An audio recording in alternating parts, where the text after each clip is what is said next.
Welcome back, ladies, and of course, welcome back, gentlemen, to another edition of Prep Rewind, powered by Scoreboard. We're down here at the Acme Feed and Seed Building, right down here in First and Broadway in beautiful Nashville, Tennessee. And we got a treat for you, actually. Our special guest this week, Frank Wycheck, former standout for Maryland, new addition to the Big Ten, and we love beating them up regularly.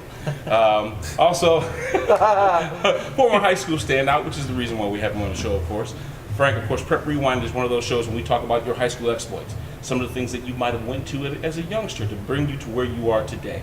So just tell us a little bit about, were you a multiple sport athlete, or did you just focus on football? You know what? I was an all-sport athlete. Football, baseball, basketball. That was it. Every year since I was 5 years old.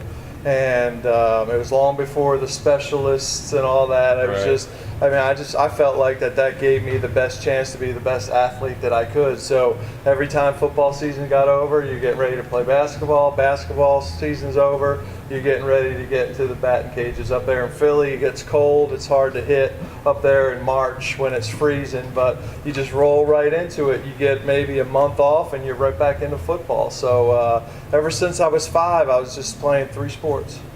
So Frank, there's a lot of student athletes these days in high school that are kind of focusing on one sport instead of the multiple sports, like you said. So you think the playing multiple sports helped a lot, or if going back, do you think focusing on football might have helped you a little more get to know the sport better than focusing on multiple sports? I just think that personally, I think playing multiple sports is better just to become a more natural athlete. You use more functionality, I guess, if you will. Hand-eye coordination.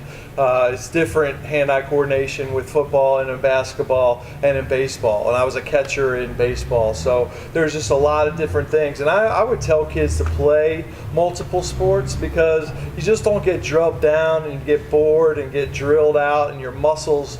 You're kind of, when you get into specialist sports, I feel like that you're only using certain muscles, and that muscle, twitch and stuff. And when you play all different sports, basketball, you're cutting different, you're stopping and going different. In baseball, it's different, to squatting and running and stealing bases and throwing.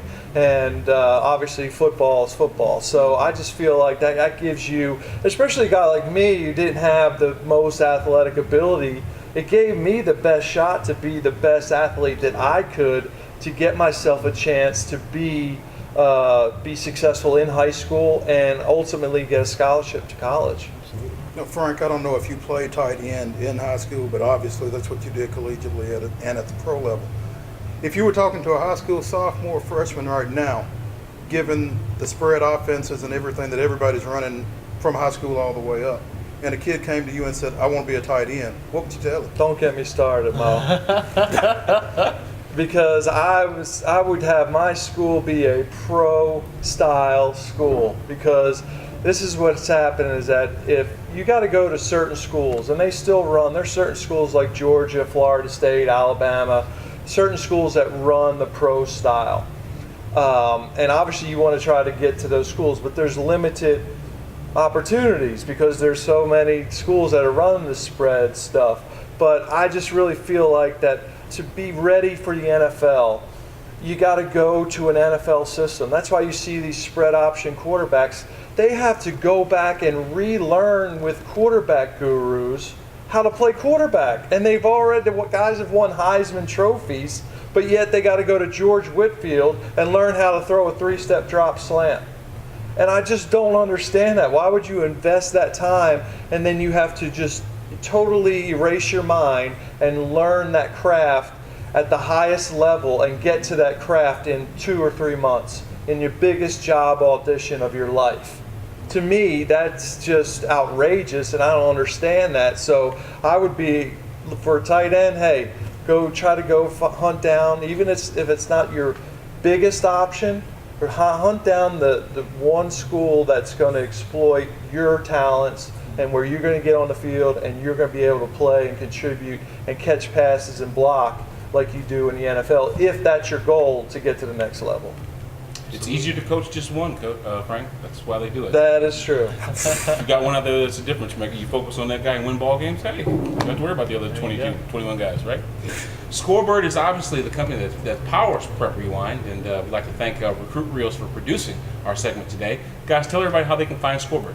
All you have to do is go to your Google Play Store. You go to your App Store if you have an iPhone. It's a free app. You download whatever. So you follow whatever school you want. You get live updates. Right now, you get pitch-by-pitch updates because it's baseball season. We got some schools coming on board, guys. Download the app and start watching.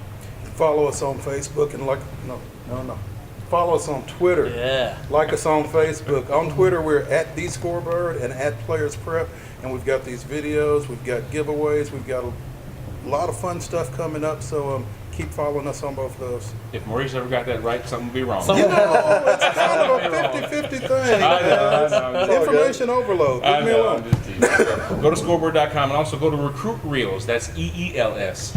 And find out how you can actually put together your little videos so your little stars in the future can get schools looking at them too. That's going to do it for another edition of Prep Rewind, powered by Scoreboard. And we're down here at the Acme Feed and Seed building right here on 1st and Broadway in Nashville. We'll see you next time.